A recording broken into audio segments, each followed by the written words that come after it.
ತನುವು ನಿನ್ನದು ಮನವು ನಿನ್ನದು, ತನುವು ನಿನ್ನದು ಮನವು ನಿನ್ನದು, ಎನ್ನ ಜೀವನ ಧನವು ನಿನ್ನದು. ನಾನು ನಿನ್ನವನೆಂಬ ಹೆಮ್ಮೆಯ ಋಣವು ಮಾತ್ರವೇ ನನ್ನದು. ತನು ನಿನ್ನದು ಮನವು ನಿನ್ನದು.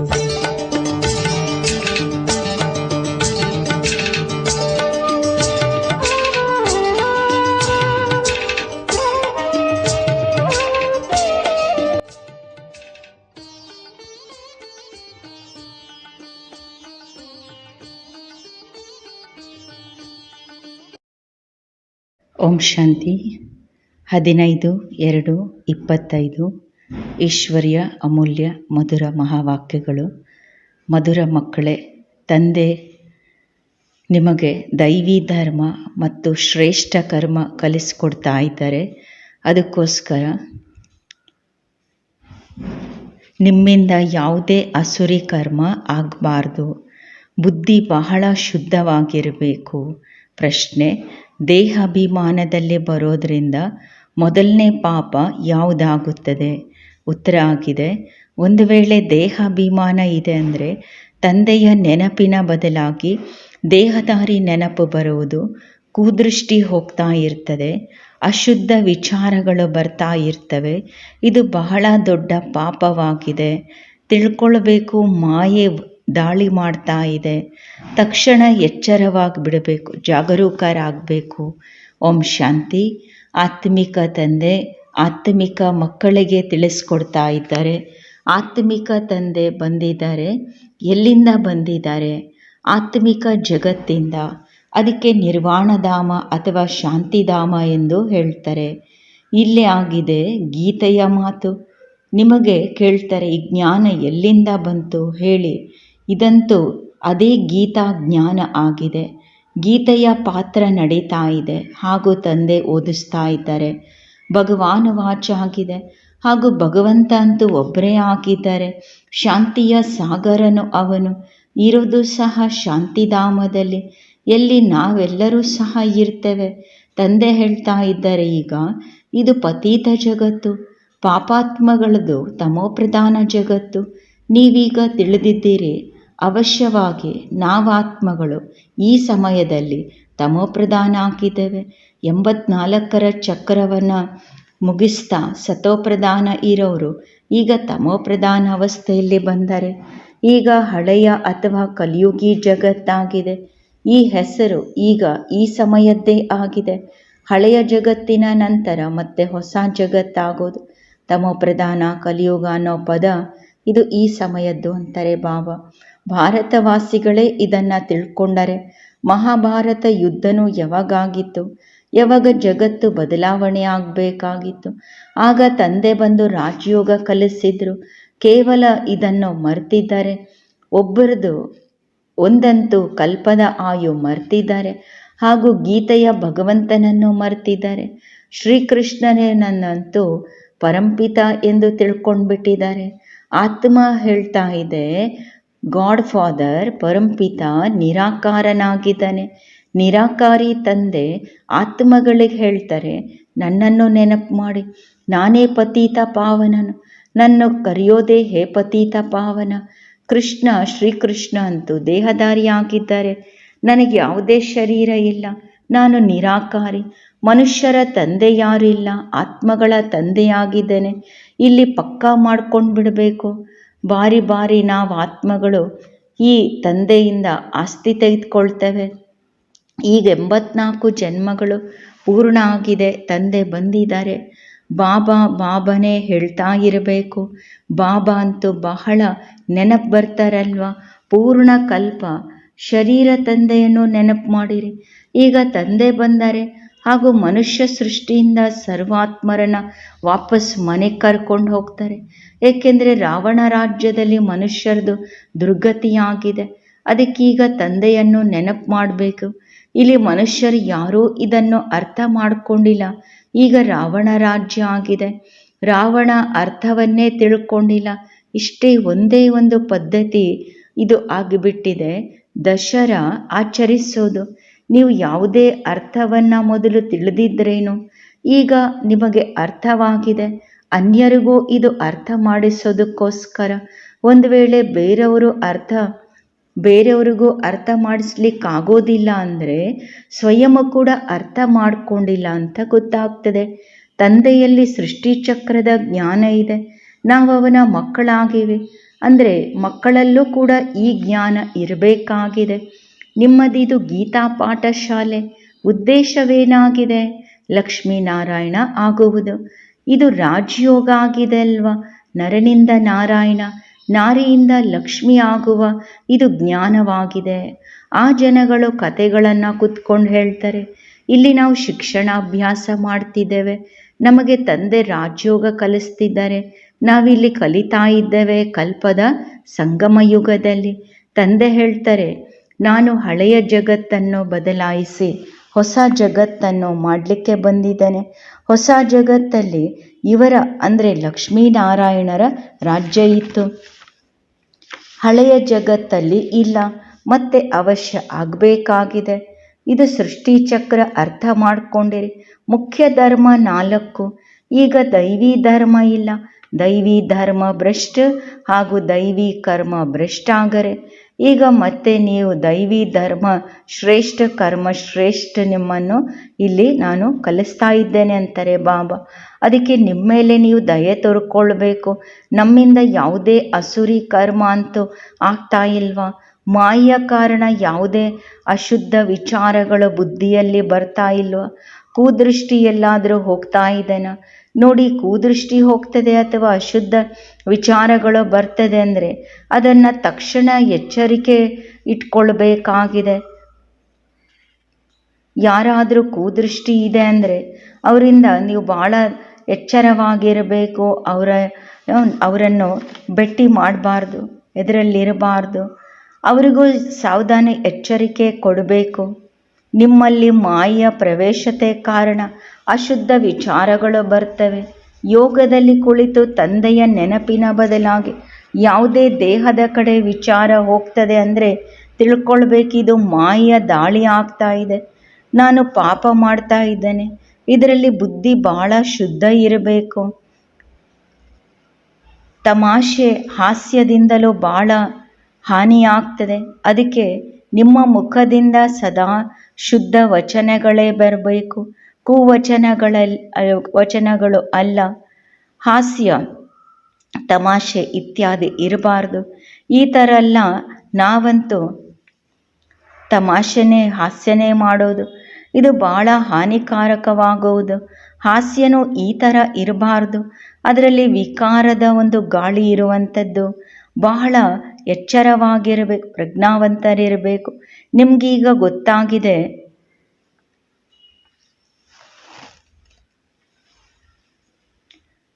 ಜೈನ ಜನಗಳು ದಿಗಂಬರ ಇರ್ತಾರೆ.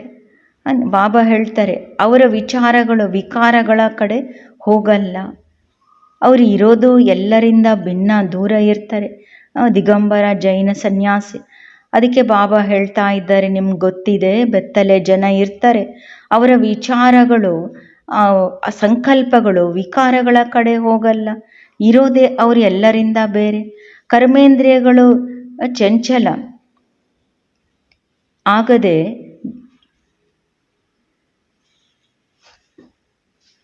ಯೋಗ ವಿನಃ ಕರ್ಮೇಂದ್ರಿಯಗಳ ಚಂಚಲತೆ ಹೋಗಲ್ಲ. ಕಾಮದ ಶತ್ರು ಈ ರೀತಿ ಇದೆ. ಯಾರನ್ನಾದರೂ ನೋಡ್ತಾರೆ, ಯೋಗದಲ್ಲಿ ಪೂರ್ಣ ಪರಿಪಕ್ವತೆ ಇಲ್ಲ ಅಂದರೆ ಚಂಚಲ ಅವಶ್ಯ ಆಗಿಬಿಡ್ತಾರೆ. ನಿಮ್ಮ ಪರೀಕ್ಷೆ ತೆಗೆದುಕೊಳ್ತಾರೆ. ಇಲ್ಲಿ ತಂದೆಯ ನೆನಪಿನಲ್ಲಿಯೇ ಇರಬೇಕು. ಆಗ ಯಾವುದೇ ಪ್ರಕಾರದ ಈ ಥರ ವಿಕಾರಿ ಕಾಯಿಲೆಗಳು ಬರಲ್ಲ. ಯೋಗದಲ್ಲಿರೋದ್ರಿಂದ ಈ ರೀತಿ ಕೂದೃಷ್ಟಿ ಬರಲ್ಲ. ಸತ್ಯುಗದಲ್ಲಿ ಯಾವುದೇ ಪ್ರಕಾರದ ಅಶುದ್ಧತೆ ವಿಕಾರ ಇರಲ್ಲ. ಇಲ್ಲಿ ರಾವಣ ಚಂಚಲತೆ ಇದೆ, ಅಲ್ಲಿ ರಾವಣ ಚಂಚಲತೆ ಇರಲ್ಲ. ಚಂಚಲ ಆಗೋದು ಇಂದ್ರಿಯ ಚಂಚಲತೆ. ಅಲ್ಲಿ ಯೋಗಿ ಜೀವನ ಇರ್ತದೆ, ಅಂದರೆ ಇಂದ್ರಿಯ ಜೀತ. ಅಂಥ ಸ್ಥಿತಿ ಭಾಳ ಪಕ್ಕ ಈಗ ಮಾಡಿಕೊಳ್ಬೇಕು. ಯೋಗ ಬಲದಿಂದ ಎಲ್ಲ ಕಾಯಿಲೆಗಳು ಅಂದರೆ ವಿಕಾರಿ ಕಾಯಿಲೆ ಸಮಾಪ್ತಿಯಾಗುವುದು. ಇದರಲ್ಲಿ ಭಾಳ ಪರಿಶ್ರಮ ಇದೆ. ಸ್ವರ್ಗೀಯ ರಾಜ್ಯ ಪಡೀಬೇಕು ಅಂದರೆ ಚಿಕ್ಕಮ್ಮನ ಮನೆಯಷ್ಟು ಸಹಜ ಅಲ್ಲ. ಪುರುಷಾರ್ಥ ಅಂತೂ ಮಾಡಬೇಕಾಗಿದಲ್ವ. ಈ ಥರ ಎಲ್ಲ ಆಯಿತು, ಇನ್ನೇನೋ ಹೋದ್ವಿ, ಭಾಗ್ಯದಲ್ಲಿ ಇದ್ದಷ್ಟು ಸಿಗಲಿ, ಧಾರಣೆನೇ ಮಾಡ್ಕೊಳ್ಳಲ್ಲ ಅಂದರೆ ಪಾಯಿ ಪೈಸೆಯಷ್ಟು ಪದವಿಗೆ ಯೋಗ್ಯರಾಗ್ತಾರೆ. ಸಬ್ಜೆಕ್ಟ್ಸ್ ಅಂತೂ ಬಹಳ ಇದೆ ಅಲ್ವಾ. ಕೆಲವೊಬ್ಬರು ಡ್ರಾಯಿಂಗಲ್ಲಿ, ಕೆಲವೊಬ್ಬರು ಆಟದಲ್ಲಿ ಮಾರ್ಕ್ಸ್ ಪಡೀತಾರೆ, ಲೌಕಿಕ ಶಿಕ್ಷಣದಲ್ಲಿ. ಅದು ಕಾಮನ್ ಸಬ್ಜೆಕ್ಟ್. ಅದೇ ಥರ ಇಲ್ಲಿಯೂ ಸಬ್ಜೆಕ್ಟ್ಸ್ ಇದೆ. ಸ್ವಲ್ಪ ಪ್ರಾಲಬ್ಧಿ ಸಿಗ್ತದೆ. ಹಾಗೆ ಬಾದಶಾಹಿ ಪಡಿಲಿಕ್ಕಾಗಲ್ಲ. ಯೋಗ ಇಲ್ಲ, ವಿಕಾರಗಳು ಜೀತ್ ಆಗಿಲ್ಲ ಅಂದರೆ ಸ್ವರ್ಗದ ಬಾದಶಾಹಿ ಸಿಗಲ್ಲ. ಸರ್ವಿಸ್ ಮಾಡ್ತಾರೆ, ಆಗ ಸ್ವರ್ಗದ ರಾಜ್ಯ ಸಿಗ್ತದೆ. ಅದಕ್ಕೆ ಭಾಳ ಪರಿಶ್ರಮ ಬೇಕು. ಅನೇಕರ ಬುದ್ಧಿಯಲ್ಲಿ ಮಾತು ಕುತ್ಕೊಳ್ಳಲ್ಲ. ಹೇಗೆ ಆಹಾರ ಜೀರ್ಣವೇ ಆಗಲ್ಲ, ಆ ರೀತಿಯಲ್ಲಿ ಶ್ರೇಷ್ಠ ಪದವಿ ಪಡೆಯುವಂಥ ಧೈರ್ಯ ಇರೋದಿಲ್ಲ. ಇದಕ್ಕೆ ಕಾಯಿಲೆ ಅಂತ ಹೇಳೋದು. ದುರ್ಬಲತೆ, ವಿಕಾರಗಳು, ಕಮ್ಜೋರಿ ಇರೋದು ಕಾಯಿಲೆ. ನೀವು ಯಾವುದೇ ಮಾತು ನೋಡದೆ ಹಾಗೆ ಇರಿ. ಅಂದರೆ ಯಾವುದೇ ಅಶುದ್ಧ ಮಾತು ಆತ್ಮಿಕ ತಂದೆಯ ನೆನಪಿನಲ್ಲಿದ್ದು ಅನ್ಯರಿಗೂ ದಾರಿ ತೋರಿಸಬೇಕು. ಬುದ್ಧಿಯಿಂದ ಕುರುಡರಿರ್ತಾರಲ್ಲ, ಅಂಥ ಕುರುಡರಿಗೆ ಉರುಗೋಲಾಗಬೇಕು. ನೀವಂತೂ ದಾರಿ ತಿಳಿದವರು. ರಚಯಿತ ಮತ್ತು ರಚನೆಯ ಜ್ಞಾನ, ಮುಕ್ತಿ, ಜೀವನ ಮುಕ್ತಿ ನಿಮ್ಮ ಬುದ್ಧಿಯಲ್ಲಿ ತಿರುಗ್ತಾ ಇರಬೇಕು. ಯಾರ್ಯಾರು ಮಹಾರಥಿ ಇದ್ದಾರೆ, ಮಕ್ಕಳ ಸ್ಥಿತಿಯಲ್ಲಿ ಹಗಲು ರಾತ್ರಿ ವ್ಯತ್ಯಾಸ ಇರ್ತದಲ್ವ. ಮಕ್ಕಳ ಸ್ಥಿತಿಯಲ್ಲೂ ಹಗಲು ರಾತ್ರಿ ವ್ಯತ್ಯಾಸ ಇರ್ತದೆ. ಯಾರ್ಯಾರು ಮಹಾರಥಿ, ಯಾರ್ಯಾರು ಸಾಧಾರಣ. ಕೆಲವರು ಭಾಳ ಧನವಾನ ಆಗ್ತಾರೆ, ಕೆಲವರು ಎಷ್ಟೊಂದು ಬಡವರು ಇರ್ತಾರೆ. ರಾಜ ಪದವಿಯಲ್ಲಿ ವ್ಯತ್ಯಾಸ ಇದೆ. ಬಾಕಿ ರಾವಣ ಇಲ್ಲದೇ ಇರೋ ಕಾರಣ ದುಃಖ ಇರೋದಿಲ್ಲ. ಬಾಕಿ ಸಂಪತ್ತಲ್ಲಿ ವ್ಯತ್ಯಾಸ ಇದೆ. ಸಂಪತ್ತಿಂದ ಸುಖ ಸಿಗ್ತದೆ. ಎಷ್ಟು ಯೋಗದಲ್ಲಿರ್ತಾರೆ ಅಷ್ಟು ಹೆಲ್ತ್ ಬಹಳ ಉತ್ತಮವಾಗಿರುವುದು, ಆರೋಗ್ಯ. ಪರಿಶ್ರಮ ಮಾಡಬೇಕು. ಅನೇಕರದಂತೂ ಚಲನೆ ಈ ಥರ ಇರ್ತದೆ, ಹೇಗೆ ಅಜ್ಞಾನಿ ಮನುಷ್ಯರದಿರ್ತದೆ. ಅವರು ಯಾರ ಕಲ್ಯಾಣ ಮಾಡಲಿಕ್ಕಾಗಲ್ಲ. ಯಾವಾಗ ಪರೀಕ್ಷೆ ಪೂರ್ಣ ಆಗ್ತದೆ ಅಂದರೆ ಗೊತ್ತಾಗ್ತದೆ ಯಾರು ಎಷ್ಟು ಮಾರ್ಕ್ಸಲ್ಲಿ ಪಾಸ್ ಆಗ್ತಾರೆ. ಮತ್ತು ಆ ಸಮಯ ಹಾಯ್ ಅಂತ ಪಶ್ಚಾತ್ತಾಪ ಪಡಬೇಕಾಗ್ತದೆ. ಬಾಪ್ದಾದ 2 ಜನ ಎಷ್ಟೊಂದು ತಿಳಿಸ್ಕೊಡ್ತಾರೆ. ತಂದೆ ಬಂದಿರೋದೇ ಕಲ್ಯಾಣ ಮಾಡಲಿಕ್ಕೆ. ತಮ್ಮ ಕಲ್ಯಾಣ ಮಾಡಿಕೊಳ್ಬೇಕು, ಬೇರೆಯವರದು ಮಾಡಬೇಕು. ತಂದೆಯನ್ನು ಕರೆದಿದ್ದಾರೆ, ಬಂದು ನಾವು ಪತೀತರನ್ನು ಪಾವನ ಮಾಡೋ ದಾರಿ ತೋರಿಸು. ಅದಕ್ಕೆ ತಂದೆ ಶ್ರೀಮತ ಕೊಡ್ತಾರೆ. ನೀವು ನಿಮ್ಮನ್ನು ಆತ್ಮ ಎಂದು ತಿಳಿದು ದೇಹಾಭಿಮಾನ ತೊರೆದು ನನ್ನನ್ನು ನೆನಪು ಮಾಡಿ. ಎಷ್ಟು ಸಹಜ ಔಷಧಿಯಾಗಿದೆ ಹೇಳಿ. ನಾವು ಕೇವಲ ಒಬ್ಬ ಭಗವಂತನನ್ನು ಒಪ್ಪುತ್ತೇವೆ. ಅವರು ಹೇಳ್ತಾರೆ, ನನ್ನನ್ನು ಕರೆದಿರೋದೇ ಬಂದು ಪತೀತರನ್ನು ಪಾವನ ಮಾಡು ಅಂದರೆ ನಾನೀಗ ಬರಬೇಕಾಗ್ತದೆ. ಬ್ರಹ್ಮನಿಂದ ನಿಮಗೆ ಏನೂ ಸಿಗುವಂಥದ್ದಿಲ್ಲ. ಅವರಂತೂ ದಾದಾ ಆಗಿದ್ದಾರೆ ಅಂದರೆ ಹಿರಿಯಣ್ಣ. ಬಾಬಾ ಅಂತೂ ತಂದೆ ಅಂತೂ ಅಲ್ಲ. ತಂದೆಯಿಂದ ಆಸ್ತಿ ಸಿಗೋದು, ಬ್ರಹ್ಮನಿಂದ ಆಸ್ತಿ ಸಿಗ್ತದೇನೋ. ನಿರಾಕಾರಿ ತಂದೆ ಇವರ ಮೂಲಕ ದತ್ತು ತೆಗೆದುಕೊಂಡು ಆತ್ಮಗಳಿಗೆ ಓದಿಸ್ತಾರೆ. ಇವರಿಗೂ ಓದಿಸುವಂಥವರು ಶಿವಬಾಬಾ. ಬ್ರಹ್ಮನಿಂದ ಏನೂ ಸಿಗುವಂಥದ್ದು ಇಲ್ಲ. ಆಸ್ತಿ ತಂದೆಯಿಂದಲೇ ಇವರ ಮೂಲಕ ನಿರಾಕಾರಿ ಶಿವನಿಂದ ಸಿಗೋದು. ತೆಗೆದುಕೊಳ್ಳೋರು ಕೊಡುವಂಥವರು ಒಬ್ಬರೇ. ಅವರದೇ ಮಹಿಮೆ ಇರೋದು. ಅವರೇ ಸರ್ವರ ಸದ್ಗತಿದಾತ. ಇಲ್ಲಿ ಪೂಜ್ಯರಿಂದ ಮತ್ತೆ ಪೂಜಾರಿಯಾಗ್ತಾರೆ. ಸತ್ಯುಗ ಇತ್ತು, ಮತ್ತೆ 84 ಜನ್ಮ ಭೋಗಿಸಿ ಈಗ ಪತೀತರಾಗಿದ್ದಾರೆ. ಪುನಃ ಪೂಜ್ಯ ಪಾವನರಾಗ್ತಿದ್ದಾರೆ. ನಾವು ತಂದೆ ಮೂಲಕ ಕೇಳ್ತೇವೆ, ಯಾವುದೇ ಮನುಷ್ಯರಿಂದ ಕೇಳ್ತಾ ಇಲ್ಲ. ಮನುಷ್ಯರದಂತೆ ಇರೋದೇ ಭಕ್ತಿ ಮಾರ್ಗ. ಇಲ್ಲಿ ಆತ್ಮಿಕ ಜ್ಞಾನ ಮಾರ್ಗ. ಜ್ಞಾನ ಕೇವಲ ಒಬ್ಬ ಜ್ಞಾನಸಾಗರ ತಂದೆಯ ಬಳಿಯೇ ಇರೋದು. ಬಾಕಿ ಶಾಸ್ತ್ರಗಳು ಇತ್ಯಾದಿ ಎಲ್ಲ ಭಕ್ತಿ ಮಾರ್ಗ ಆಗಿದೆ. ಶಾಸ್ತ್ರ ಇತ್ಯಾದಿ ಓದೋದು ಇದು ಭಕ್ತಿ ಮಾರ್ಗ. ಜ್ಞಾನಸಾಗರ ಒಬ್ಬ ತಂದೆ. ನಾವು ಜ್ಞಾನ ನದಿಗಳು ಸಾಗರನಿಂದ ಹುಟ್ಕೊಂಡಿದ್ದೇವೆ. ಬಾಕಿ ಎಲ್ಲ ನೀರಿನ ಸಾಗರ ಮತ್ತು ನದಿಗಳು. ಮಕ್ಕಳಿಗೆ ಇದೆಲ್ಲ ಮಾತು ಗಮನದಲ್ಲಿಟ್ಕೊಳ್ಬೇಕು. ಅಂತರ್ಮುಖರಾಗಿ ಬುದ್ಧಿಯನ್ನು ಓಡಿಸ್ತಾ ಇರಬೇಕು.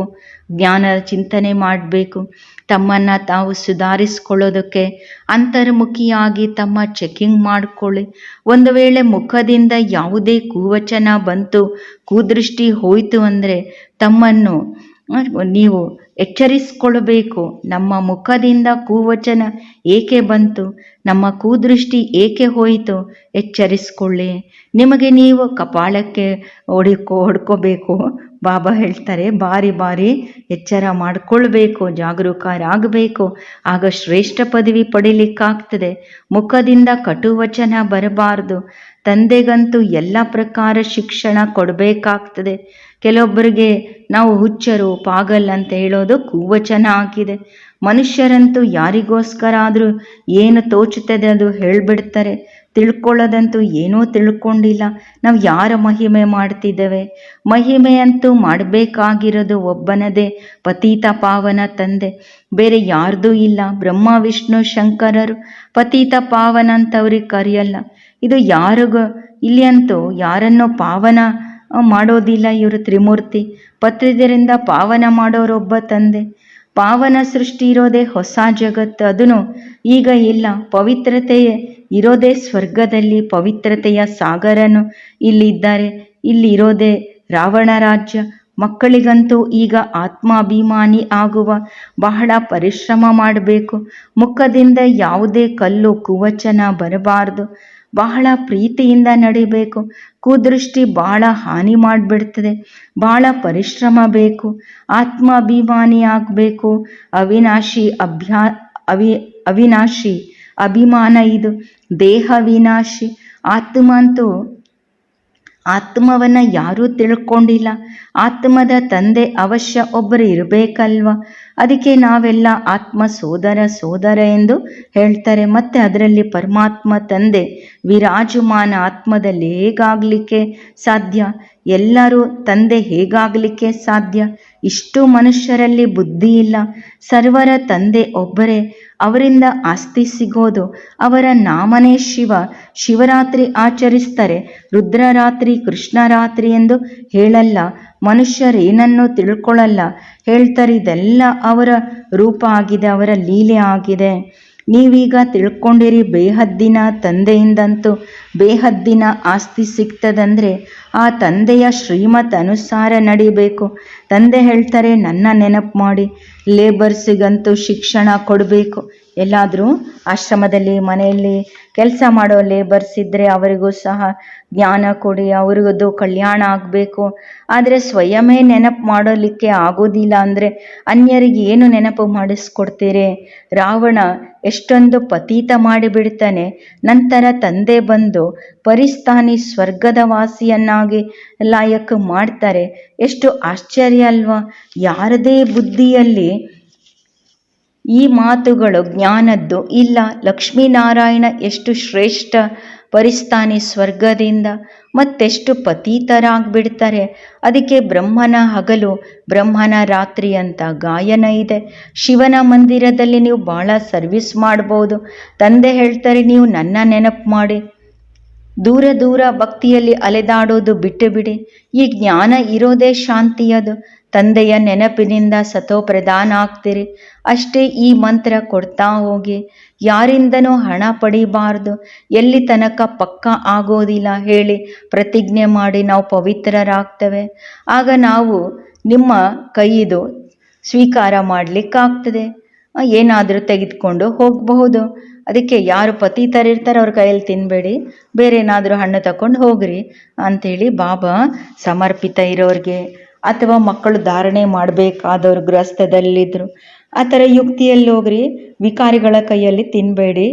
ಬೇಕಂದರೆ ಏನಾದರೂ ಬೇರೆ ಅಂದರೆ ಹಣ್ಣು ಇಸ್ಕೊಂಡು ಹೋಗ್ರಿ. ಭಾರತದಲ್ಲಿ ಮಂದಿರ ಅನೇಕ ಇದ್ದಾವೆ, ವಿದೇಶಿಯರು ಇತ್ಯಾದಿ ಕೂಡ ಬರ್ತಾರೆ, ಅವರಿಗೂ ಸಂದೇಶ ನೀವು ಕೊಡ್ಬೋದು. ತಂದೆಯನ್ನು ನೆನಪು ಮಾಡಿ. ಒಳ್ಳೆಯದು. ಮಧುರಾತಿ ಮಧುರ ಅಗಿಲಿ ಸಿಕ್ಕಿರುವ ಮಕ್ಕಳ ಪ್ರತಿ ಮಾತ್ಪಿತಾ ಬಾಪ್ ದಾದಾರವರ ನೆನಪು, ಪ್ರೀತಿ ಹಾಗೂ ಗುಡ್ ಮಾರ್ನಿಂಗ್. ಆತ್ಮಿಕ ತಂದೆ ಆತ್ಮಿಕ ಮಕ್ಕಳಿಗೆ ನಮಸ್ತೆ ಹೇಳ್ತಾರೆ. ಆತ್ಮಿಕ ಮಕ್ಕಳದು ಆತ್ಮಿಕ ತಂದೆಗೆ ನಮಸ್ತೆ ನಮಸ್ತೆ ನಮಸ್ತೆ. ಧಾರಣೆಗೋಸ್ಕರ ಮುಖ್ಯ ಸಾರ್: ಎಂದು ಇಂಥ ಹಾಸ್ಯ ತಮಾಷೆಗಳು ಮಾಡಬಾರ್ದು. ಅದರಲ್ಲಿ ವಿಕಾರದ ಗಾಳಿ ಅಥವಾ ವೈಬ್ರೇಷನ್ ಇರುವಂಥದ್ದು. ತಮ್ಮನ್ನು ಬಹಳ ಎಚ್ಚರ ಅಂದರೆ ಗಂಭೀರ ಇಟ್ಕೊಳ್ಬೇಕು, ಜಾಗರೂಕರಿರಬೇಕು. ಮುಖದಿಂದ ಕಟು ವಚನಗಳು ಬರಬಾರದು. ಎರಡನೇದು, ಆತ್ಮಾಭಿಮಾನಿಯಾಗುವ ಬಹಳ ಬಹಳ ಅಭ್ಯಾಸ ಮಾಡಬೇಕು. ಅತ್ಯಂತ ಪ್ರೀತಿಯಿಂದ ನಡಿಬೇಕು. ಕುದೃಷ್ಟಿ ಇರಬಾರ್ದು. ಕುದೃಷ್ಟಿ ಬಂತು ಅಂದರೆ ತಮಗೆ ತಾವೇ ಶಿಕ್ಷೆ ಕೊಟ್ಕೊಳ್ಬೇಕು. ವರದಾನ: ನಿರಂತರ ನೆನಪು ಮತ್ತು ಸೇವೆಯ ಸಮಾನತೆಯಿಂದ ಬಾಲ್ಯದ ಬಾಬಾ ಹೇಳ್ತಾರೆ ನಖರಗಳು ಅಂದರೆ ಬಾಲ್ಯದ ನಿರ್ಲಕ್ಷ್ಯತೆ ಸಮಾಪ್ತಿ ಮಾಡುವಂಥ ವಾನಪ್ರಸ್ಥಿ ಅಂದರೆ ಗಂಭೀರ ಜವಾಬ್ದಾರರು ಆಗ್ರಿ. ವಾನಪ್ರಸ್ಥಿ ಭಾವ. ಸಣ್ಣ ಸಣ್ಣ ಮಾತಲ್ಲಿ ಸಂಗಮ ಯುಗದ ಅಮೂಲ್ಯ ಸಮಯ ಕಳೆಯೋದು, ಇದು ಬಾಲ್ಯದ ನಿರ್ಲಕ್ಷ್ಯತೆ, ನಾಜುನಖರ ಆಗಿದೆ. ಈಗ ಈ ನಾಜುನಖರ ಶೋಭಿಸೋದಿಲ್ಲ. ವಾನಪ್ರಸ್ಥದಲ್ಲಿ ಕೇವಲ ಒಂದೇ ಕಾರ್ಯ ಉಳಿದಿದೆ, ತಂದೆಯ ನೆನಪು ಮತ್ತು ಸೇವಾ. ಅದರ ವಿನಃ ಯಾವ ನೆನಪು ಸಹ ಬರಬಾರದು. ಎದ್ದೇಳಿದರೂ ನೆನಪು ಮತ್ತು ಸೇವಾ, ಮಲಗಿದ್ರೂ ಸಹ ನೆನಪು ಮತ್ತು ಸೇವಾ. ನಿರಂತರ ಈ ಸಮಾನತೆ ಇರಬೇಕು. ತ್ರಿಕಾಲದರ್ಶಿಯಾಗಿ ಬಾಲ್ಯದ ಮಾತು ಅಥವಾ ಬಾಲ್ಯದ ಸಂಸ್ಕಾರ ಸಮಾಪ್ತಿ ಸಮಾರೋಹ ಮಾಡಿ ಆಗ ಹೇಳೋದು ವಾನಪ್ರಸ್ಥೆಯ ಶ್ಲೋಗನ್. ಸರ್ವ ಪ್ರಾಪ್ತಿಗಳಿಂದ ಸಂಪನ್ನಾತ್ಮದ ಸಂಕೇತ ಆಗಿದೆ ಸಂತುಷ್ಟತೆ. ಸಂತುಷ್ಟ ಇರಿ, ಸಂತುಷ್ಟ ಮಾಡಿ. ಅವ್ಯಕ್ತ ಇಶಾರ ಸೂಚನೆ: ಏಕಾಂತ ಪ್ರಿಯರಾಗಿ ಏಕತೆ ಮತ್ತು ಏಕಾಗ್ರತೆಯನ್ನು ಅಳವಡಿಸಿಕೊಳ್ಳಿ. ಅಭ್ಯಾಸ ಆಗಿದೆ. ಏಕಾಂತ ಒಂದು ಸ್ಥೂಲ ಇರ್ತದೆ, ಎರಡನೇದು ಸೂಕ್ಷ್ಮ ಇರ್ತದೆ. ಏಕಾಂತದ ಆನಂದದ ಅನುಭವಿಯಾಗದಾಗ ಬಾಹರ್ಮುಖತೆ ಚೆನ್ನಾಗನಿಸೋದಿಲ್ಲ. ಅವ್ಯಕ್ತ ಸ್ಥಿತಿ ವೃದ್ಧಿಸ್ಕೊಳ್ಳೋದಕ್ಕೆ ಏಕಾಂತದಲ್ಲಿ ಆಸಕ್ತಿ ಬೇಕು. ಏಕತೆಯ ಜೊತೆ ಏಕಾಂತ ಪ್ರಿಯರು ಆಗಬೇಕು. ಒಳ್ಳೆಯದು. ಓಂ ಶಾಂತಿ.